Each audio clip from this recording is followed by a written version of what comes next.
The galaxy was celebrating. On every world controlled by the Galactic Concord, fireworks painted the sky in bright colors. Music played in the streets. Children laughed and danced while their parents raised glasses to toast the holiday. It was the 800th anniversary of the cleansing. 800 years ago, the Concord had done something they considered necessary. They had voted to destroy an entire species. A young race called humans had been growing on a small blue planet near the edge of known space. They were clever. They were curious. They learned too fast, and most importantly, they scared the ancient powers of the galaxy. So the Concord sent their warships. They burned Earth. They hunted down every colony, every station, every refugee ship. When it was over, they declared the human threat ended forever. Now, 800 years later, no one remembered the screaming. No one thought about the children who died in fire. The history books called it a necessary action. The holiday called it a celebration of safety. On Prime, the political heart of the Concord, High Arbiter Eth stood on a grand balcony. He was ancient, even by the standards of his long-lived species. He had been young when the purge happened. He had signed the order himself. "Today we remember our wisdom," he said to the gathered crowd. His voice carried across the massive plaza. "We saw danger before it could grow. We acted with courage.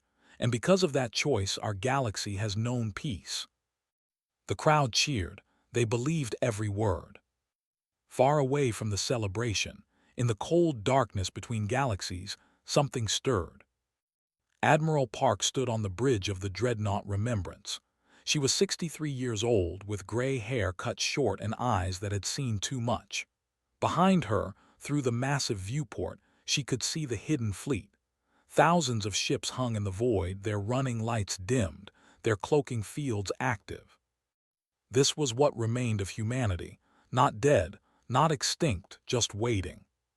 For 800 years, the survivors had hidden in the space between galaxies. They had built stations in the darkness where no one would look.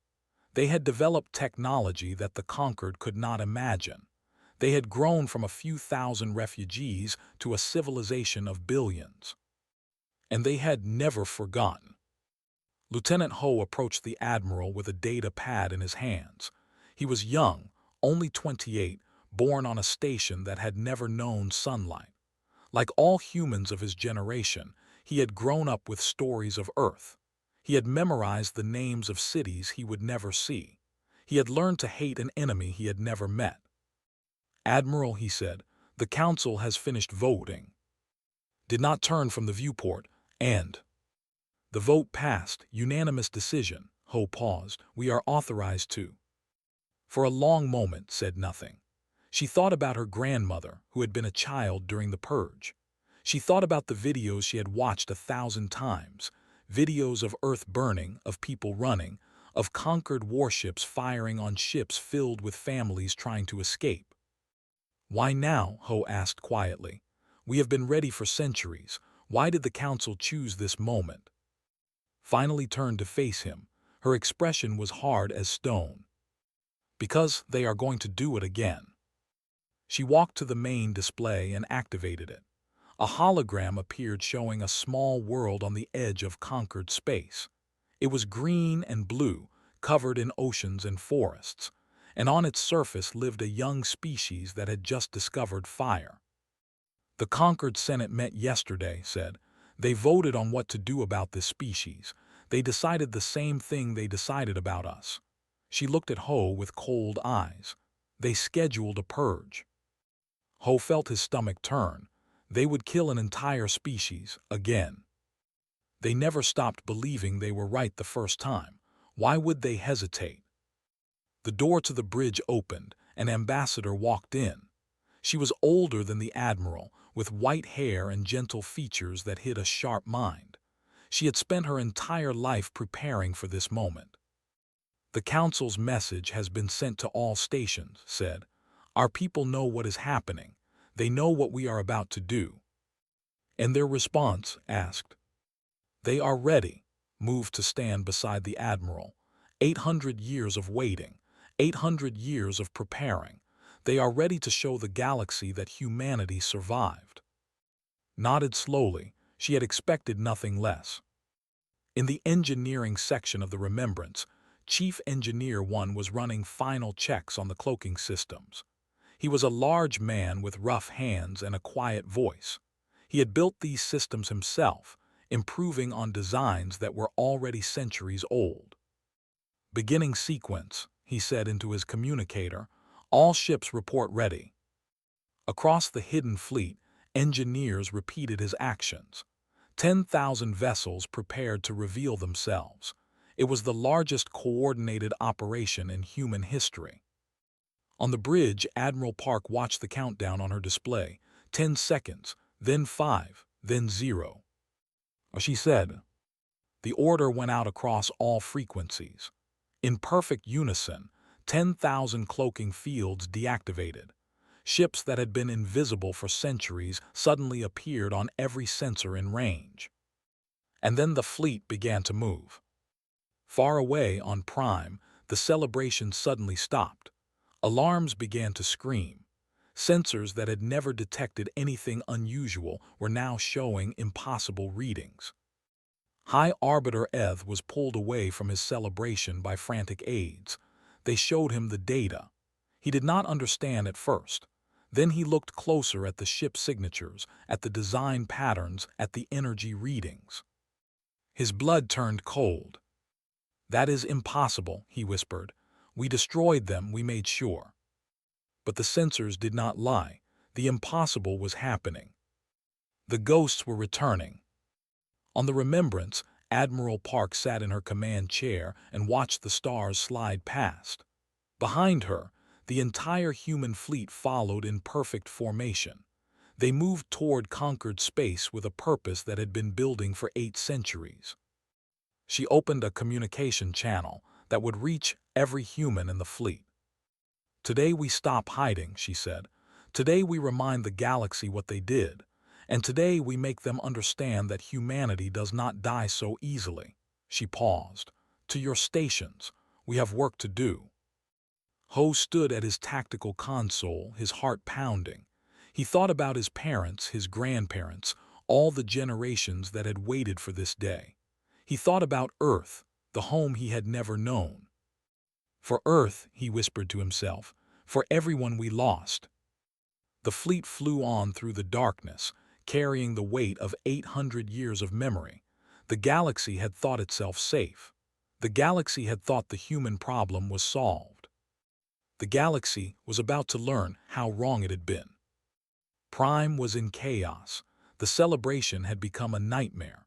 People ran through the streets, looking up at the sky as if expecting fire to fall. Officials shouted orders that no one followed. Communication channels overloaded with panic. In the central command center, High Arbiter Eth stared at the tactical display. His advisors surrounded him, all of them speaking at once, but he heard nothing. His eyes were fixed on the single ship that had appeared at the edge of their sensor range. It was massive, larger than any vessel the Conquered had ever built. Its design was strange but somehow familiar, like a memory from a dream or a nightmare. "We are receiving a transmission," one of his aides said, "from the unknown vessel." "Show me," Eth commanded. The display changed. A human face appeared. It was a woman with gray hair and cold eyes. She wore a military uniform that Eth did not recognize. Behind her, he could see a bridge filled with humans, living, breathing humans. The woman spoke. "This is Admiral Park of the human vessel Remembrance. We are sending a message to every inhabited world in conquered space. The message is simple." She paused. Her eyes seemed to look directly at Eth. "We remember." The transmission ended. A moment later, every screen on every world controlled by the Conquered lit up with the same 2 words, repeated in every known language. "We remember." Eth felt something he had not felt in centuries: fear. "Impossible," he said again. "We destroyed them all, every ship, every colony, every last one of them." "Apparently not," said one of his admirals. "What are your orders, High Arbiter?" Eth took a deep breath. He was ancient. He was powerful. He had ruled the conquered for longer than most species had existed. He would not be frightened by ghosts. "Assemble the fleet," he said. "Every available warship. We will finish what we started 800 years ago." On the Remembrance, Admiral Park watched the Concorde's response with something close to amusement. Warships were scrambling from every station, forming into attack groups, racing toward her position. They thought they were preparing for battle. They had no idea what was coming. "Lieutenant," she said, "prepare the data package." Ho worked at his console. "Ready, Admiral." "Ambassador, are the relay satellites in position?" Checked her own display. "All satellites active. We have direct transmission capability to every inhabited world." Nodded. "Then let us show them what they have forgotten." She pressed a button on her chair. Across the galaxy, screens flickered. The Concorde's propaganda channels were hijacked, replaced by something else, something that had been hidden for 800 years. On every world, people stopped and watched. They saw images from the Purge, real images, not the cleaned-up version in their history books. They saw Earth as it burned. They saw cities turn to ash. They saw families running for ships that would never escape. They saw conquered warships firing on vessels marked with red crosses, medical ships, hospital ships. They saw children screaming. The recordings had been preserved by the survivors. Every death had been documented. Every crime had been recorded. For 800 years, this evidence had been kept safe, waiting for the moment when the galaxy would be forced to see the truth. That moment had arrived. On a small trading world far from the center of conquered space, a young merchant watched the recordings with tears running down her face. She had celebrated the cleansing every year of her life. She had been taught that it was a good thing, a necessary thing. Now she saw what necessary really meant. "What have we done?" she whispered. Across the galaxy, billions of beings asked the same question. On Prime, Eth watched the recordings with growing rage. This was not how history was supposed to be remembered. The humans had been dangerous. The Purge had been justified. This propaganda would confuse people, make them question decisions that had been correct. "Cut the transmission," he ordered. "Block all unauthorized signals." His technicians tried. They failed. Human technology had advanced far beyond anything the conquered possessed. The signal could not be stopped. In the shadows of a crowded market on Prime, a man watched the recordings with different eyes. His name was Jin Ryu, and he was not what he appeared to be. On the surface, he was a successful merchant who had lived in conquered space for decades. He had friends, a business, a life that seemed completely normal. But Jin was human. He had been born on one of the hidden stations, trained from childhood to blend in with other species, and sent into conquered space as an intelligence operative. For 30 years he had watched and waited. Now finally, the waiting was over. He touched a communicator hidden in his sleeve. "The recordings are being received clearly. Civil unrest is beginning in the lower districts. Conquered security is overwhelmed." A voice responded in his ear. "Understood, Agent Ryu. Continue observation. Do not reveal yourself unless necessary." Jin nodded to himself. He had spent his entire adult life pretending to be something he was not, just a little longer. The plan was working perfectly. On the Remembrance, Chief Engineer 1 was explaining something to Admiral Park. He pointed at a tactical display showing the approaching conquered fleet. "Their weapons are what we expected," he said. "Plasma cannons, particle beams, standard technology, nothing that can penetrate our shields. And their defensive systems." One almost smiled. "Admiral, their shields are based on principles we abandoned centuries ago. Our weapons will cut through them like paper." Nodded. She had expected this. For 800 years, the conquered had been the dominant power in the galaxy. They had faced no real threats, no challenges that forced them to improve. They had grown lazy and comfortable. Humanity had not had that luxury. Every day of their exile had been a fight for survival. They had innovated constantly, driven by the knowledge that someday they would face the conquered again. "They are hailing us," Ho reported. "High Arbiter Eth himself." "Put him on screen," said. Eth's face appeared. His expression was arrogant, condescending. He looked at like she was an insect. "You will surrender immediately," he said. "Your species was marked for extinction. That sentence has not changed. Surrender now and your deaths will be quick." Stared at him for a long moment. This was the being who had ordered the death of billions. The being who had signed her grandmother's death warrant. The being who had burned Earth and called it justice. She said nothing. "Do you hear me?" Eth demanded. "I am the High Arbiter of the Galactic Conquered. You will respond." Reached out and closed the channel. Eth's face disappeared. Beside her let out a breath. That was satisfying. "It was," agreed. "Now let us give the galaxy something else to think about."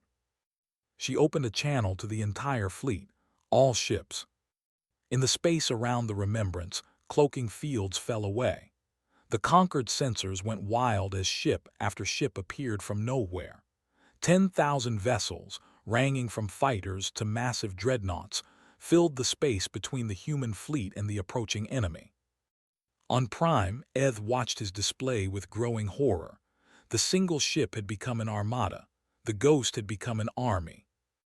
And they were just sitting there, waiting. "All fleets," Eth commanded, his voice shaking slightly. "Attack formation, destroy them all." The conquered fleet charged forward. Thousands of warships, the pride of galactic civilization, racing toward what they thought would be an easy victory. Admiral Park watched them come. She thought about Earth. She thought about her grandmother. She thought about 800 years of pain and loss and waiting. "Hold position," she ordered. "Let them fire first. Let the galaxy see who started this." The human fleet held steady. The conquered fleet opened fire. And the second war for humanity's survival began. The first shots from the conquered fleet splashed harmlessly against human shields. Energy that should have torn through metal scattered like rain on glass. The human ships did not even shake. Then the humans returned fire. Blue beams lanced out from the Remembrance, cutting through conquered vessels like they were made of soft clay. Shields that should have held for hours failed in seconds. Hulls designed to withstand any weapon split apart. In the first 30 seconds of battle, the conquered lost 40 ships. Admiral Park watched the destruction with a cold expression. "Target engines and weapons only. I want survivors." Across the human fleet, gunners adjusted their aim. They could have destroyed every conquered ship in minutes. Instead, they crippled them. Engines died. Weapons went dark. One by one, the great warships of the conquered became floating wreckage, their crews alive but helpless. On Prime, Eth watched his fleet die. His confident expression had become something else, something close to terror. "How?" he demanded. "How is this possible?" No one had an answer. Far from the battle, on the hidden human station called Memory, a woman named by Song was preparing for the most important moment of her life. She was the keeper of the archive, the human who protected 8 centuries of preserved history. The archive was not just recordings, it was everything. Books from Earth's libraries, music from every culture, art from every age. The voices of people who had died in the purge preserved forever in crystal storage. The stories of survivors passed down through generations. Bai had spent her entire life learning these stories. She knew the name of every city that had burned. She could recite the list of refugee ships that had been destroyed while fleeing. She carried the weight of human memory in her heart. Now she stood before the Council of Survivors, ready to share that weight with the galaxy. "The recordings we sent were only the beginning," she told them. "The archive contains everything, every crime, every death, every promise we made to ourselves in the darkness." She paused. "The question is, What do we do with this knowledge? The council members looked at each other. They represented all the human settlements, all the families that had survived. Some wanted revenge, others wanted justice, and some, like the young soldier named Han, wanted something different. Stood up. She was 25, born on a ship, raised on stories of a world she had never seen. Her parents had taught her to hate the conquered. Her teachers had trained her to fight them. But standing here, watching the battle unfold on the display screens, she felt only emptiness. My grandmother died on Earth, said. Her mother died in the refugee camps. Her mother before that watched her husband burn with the cities. She looked at the council. How many generations of pain is enough? If we destroy the conquered completely, will that bring any of them back?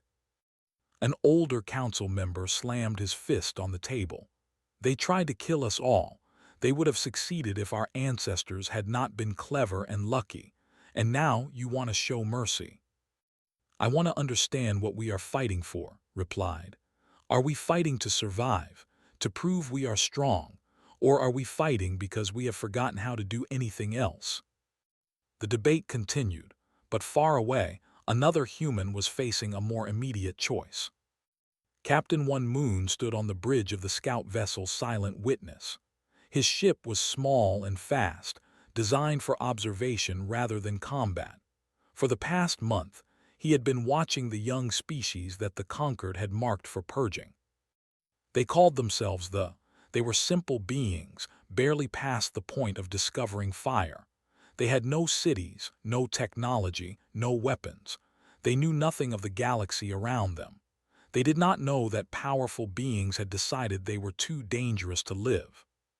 Captain, said Subcommander, the conquered strike fleet is 12 hours away. They will reach by morning. One stared at the display. 100 conquered warships, carrying enough weapons to burn the planet clean of life. They would never even understand what killed them. Our orders were to observe and report, reminded him. Admiral Park needs our intelligence data.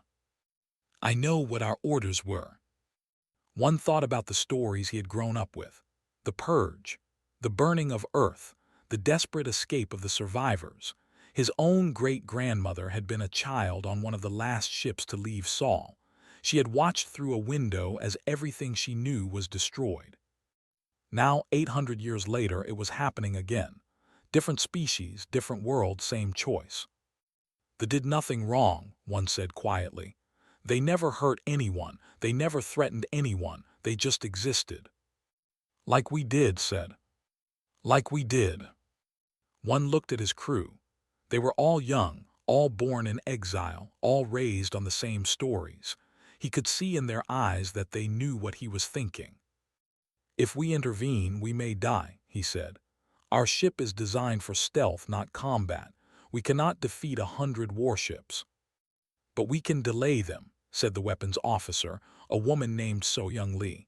We can buy time for the fleet to arrive. And if the fleet does not arrive in time? So-Young shrugged. Then we die doing something that matters. One looked at each of them, his pilot, his engineer, his tactical officer, his communications specialist. Every single one of them nodded. He turned back to the display. Set intercept course. We will arrive before the conquered fleet. The Silent Witness changed direction and accelerated toward the. Back on the Remembrance, Ambassador was having a very different conversation. She sat in a private communications chamber, speaking with beings she had never expected to contact. They were conquered species who had opposed the purge. 800 years ago, they had voted against destruction. They had been overruled, silenced, forced to watch as humanity burned. They had carried that guilt ever since. We did not forget, said the figure on the screen. He was old, his scales faded with age. Many of us spoke against the High Arbiter. We said it was wrong. We said it would come back to haunt us. He lowered his head. We were not loud enough. What happened to those who opposed? Asked. Some were silenced. Others were exiled. Many simply stopped speaking, afraid of what would happen if they challenged Ev. The old being looked at her. But we remembered. We passed the truth to our children, and when your recordings appeared on every screen, we knew the time had come. Will you help us? Asked. Help you destroy the conquered. Help us end the purges, forever. The old being was quiet for a long moment. You have shown mercy to our fleets. You disabled them instead of destroying them. Why? Thought carefully before answering. Because we are not what Eth said we were. We are not monsters. We are not a threat that needed to be destroyed. She leaned forward. We are people who wanted to explore the stars. We still want that, but we will not let anyone else suffer what we suffered. The old being said, you know about them. We know, and we will not let them burn. The conversation continued, but far away. The silent witness was directly in the path of the conquered strike fleet. One small ship against 100 warships. Captain One Moon opened communications, knowing his words might be the last he ever spoke. Attention, conquered fleet. This is Captain One Moon of the human vessel Silent Witness. You are ordered to halt your advance and withdraw from this system. The conquered commander laughed. One ship? You send one ship to stop us? Your species truly is as stupid as we believed. One smiled grimly. You tried to kill us once. You failed. You are about to fail again. He closed the channel and turned to his crew. Let us show them what one human ship can do. The battle for the was about to begin. The silent witness was small, but it was fast and clever. Captain One had trained for years in ships like this, learning to fight enemies 10 times his size. Now he put that training to use. Deploy sensor ghosts, he ordered. Make them think we are everywhere. The silent witness released dozens of small drones, each projecting false signals that made it look like a full-sized warship. To the conquered sensors, one ship suddenly became 50. The conquered commander hesitated. His confidence wavered. Where had all these ships come from? Open fire, he finally commanded. Destroy them all. The conquered fleet fired in every direction, wasting ammunition on shadows. One used the confusion to strike. His weapons could not destroy the enemy ships, but they could hurt them. He targeted engines, communications, sensor arrays. Every shot counted. 3 ships disabled, reported, but they are adjusting. They will find us soon. Keep moving, one said.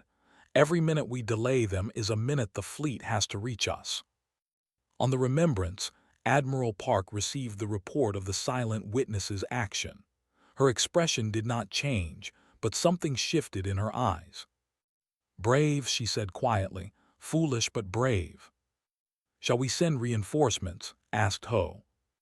We are the reinforcements. All ships maximum speed. We will reach thee in 6 hours. The human fleet accelerated, pushing their engines to the limit. But 6 hours was a long time. A lot could happen in 6 hours. Back at the contested zone, one's luck was running out. The conquered commander had finally realized the truth. There was only one real ship. All the others were illusions. Found you, the commander growled. All ships, concentrate fire on the real target. The silent witness shook as weapons fire slammed into its shields. Warnings screamed across every console. The small ship could not survive this kind of punishment for long. Shields at 40%, reported So-young. 30%, 20. One gripped his chair. He thought about his family, waiting on the hidden stations. He thought about the below, sleeping peacefully, not knowing that beings from the stars were deciding their fate. Keep firing, he said, as long as we can. The shields failed. The next shot tore through the hull of the silent witness, ripping open the engineering section. Fires broke out. Crew members screamed. Hull breach, we are losing atmosphere. One pulled himself to his feet. Blood ran down his face from a cut on his forehead. Half his bridge crew was dead or injured. The ship was dying around him. But on his display he could see something beautiful. Blue lights approaching at impossible speed. The human fleet had pushed their engines beyond all safe limits. They would arrive in minutes, not hours. "Hold on," one whispered, "just a little longer." The human fleet burst into the system like avenging angels. At their head was the Remembrance, its weapons already charging. Admiral Park did not bother with warnings or demands for surrender. "All ships," she commanded, "protect the silent witness, disable the enemy fleet." The battle was over in moments. Human technology was simply too advanced. Conquered ships that had been moments away from victory found themselves powerless, their weapons destroyed, their engines dead. Medical ships rushed to the silent witness. Rescue teams found one still at his post, bleeding but alive. Of his crew of 30, 18 had survived. 12 had given their lives to protect beings they had never met. On the below, the simple beings continued their simple lives. They did not know how close they had come to extinction. They did not know that strangers from the stars had fought and died so they could live. Far away, on Prime, High Arbiter Eth received the news with quiet fury. His fleet had been defeated. His purge had been stopped. The humans had proven themselves stronger than he had ever imagined. But Eth was old, and old beings know many secrets. He had one more weapon, one last option that no one else knew about. He walked alone through the deepest levels of Prime, through corridors that no one had visited in centuries. Finally, he reached a door sealed with ancient locks. Beyond the door was a room filled with dust and forgotten machinery. In the center was a control console, still blinking with power after all these years. The Void Protocol. It was a weapon from before the Conquered existed, a planet killer capable of destroying entire worlds. It had been hidden here, waiting for a moment of ultimate need. Eth placed his hand on the console. "If I cannot destroy the humans," he said to himself, "I will destroy everything they might protect. Let them rule over ashes. Let them inherit nothing." He began the activation sequence. On the Remembrance, Ambassador received an emergency message from an unexpected source. Elder Eth, brother of the High Arbiter himself, appeared on her screen. "You must stop him," Eth said. His voice was desperate. "My brother has lost his mind. He is activating the Void Protocol." "What is the Void Protocol?" "A weapon, the most terrible weapon ever created. It can destroy planets, multiple planets at once." Eth's hands shook. "He plans to use it against every world that has shown sympathy to humanity, hundreds of billions of lives."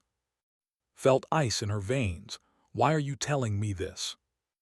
"Because I opposed the purge 800 years ago. I watched my brother burn you and I said nothing because I was afraid." Eth lowered his head. "I will not be silent again. I am sending you the coordinates of the Void Protocol station. Stop him, please, before he kills us all." The transmission ended, stared at the coordinates on her screen. "Admiral," she called, "we have a problem."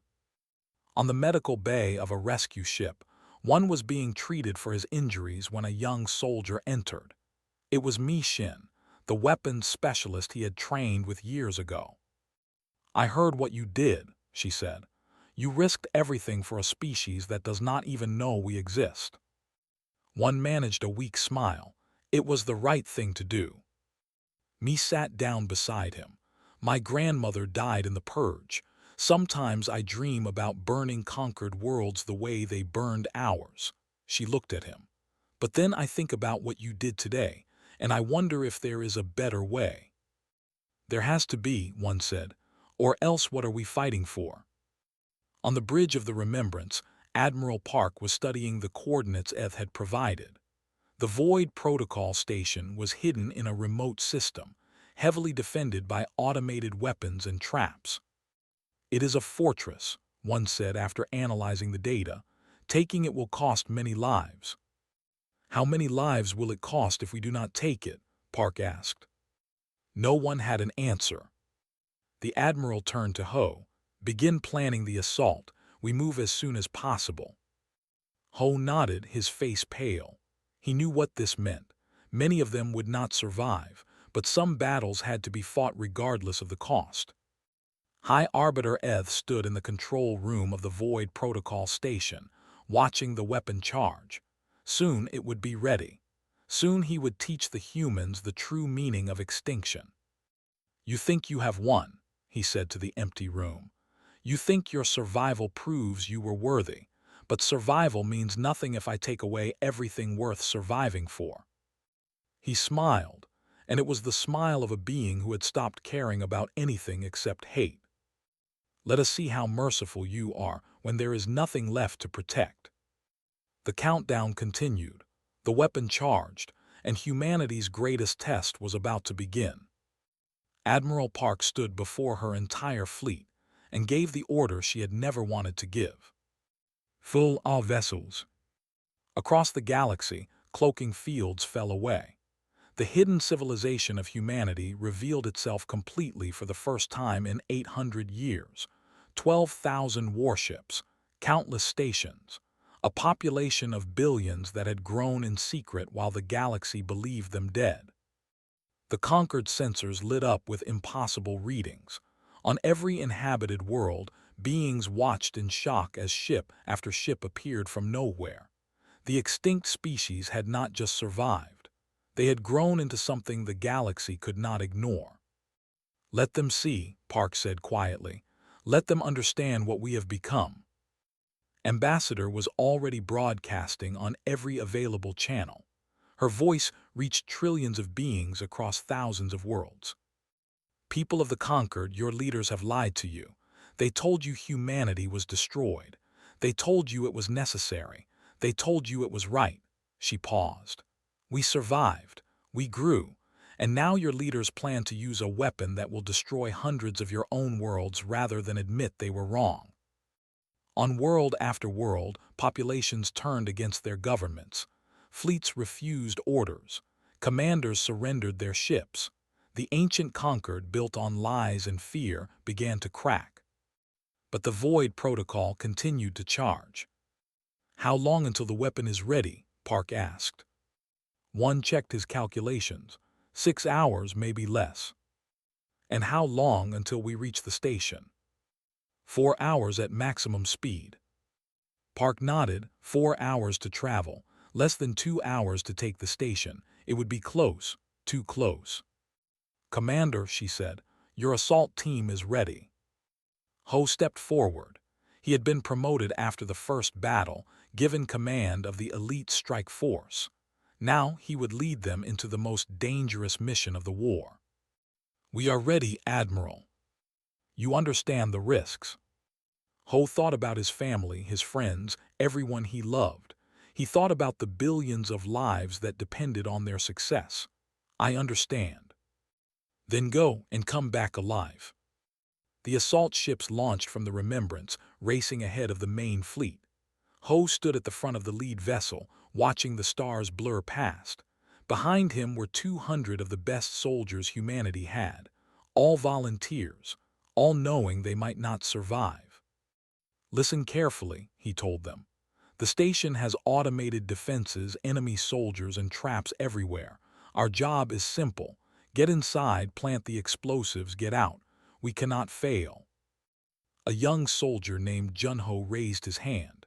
"Sir, what if we encounter High Arbiter Eth?" Ho's expression hardened. "He started this. 800 years ago he signed the order that burned Earth. He is the reason we lost everything." He paused. "If we find him, we end him."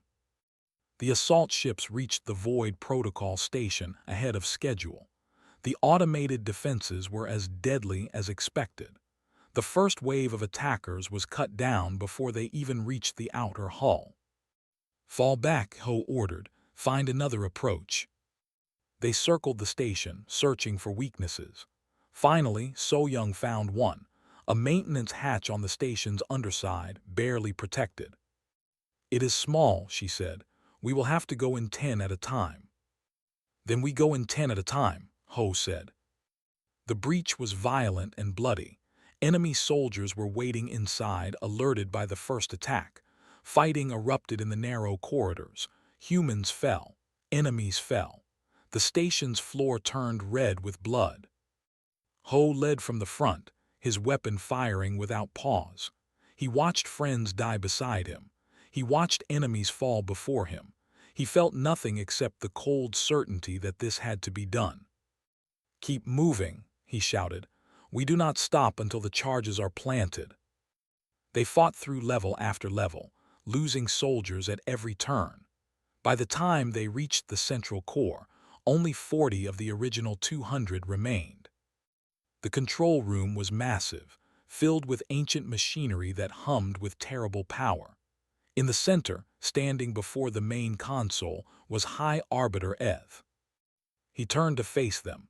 His expression was calm, almost amused. "So the animals have come to stop me," he said. "How appropriate that I will see your faces before I destroy everything you might have protected." Ho raised his weapon. "Step away from the console. Or what, you will kill me. You will become exactly what I always said you were," Eth laughed. "Go ahead, prove me right." "We do not need to prove anything to you." Ho held his position. Behind him, his remaining soldiers fanned out, covering every exit. The demolition expert, a woman named Min, began moving toward the weapon's core. Eth watched her. "Even if you destroy this station, you have changed nothing. The galaxy will always fear you. They will always hate you. You cannot escape what you are." "And what are we?" Ho asked. "Animals, dangerous, violent, unpredictable animals. We saw it 800 years ago. We tried to stop it. We failed." Eth's eyes gleamed with madness. "But you proved us right. Look at you now. Guns in your hands, blood on your boots. You are exactly what we feared." Ho thought about those words.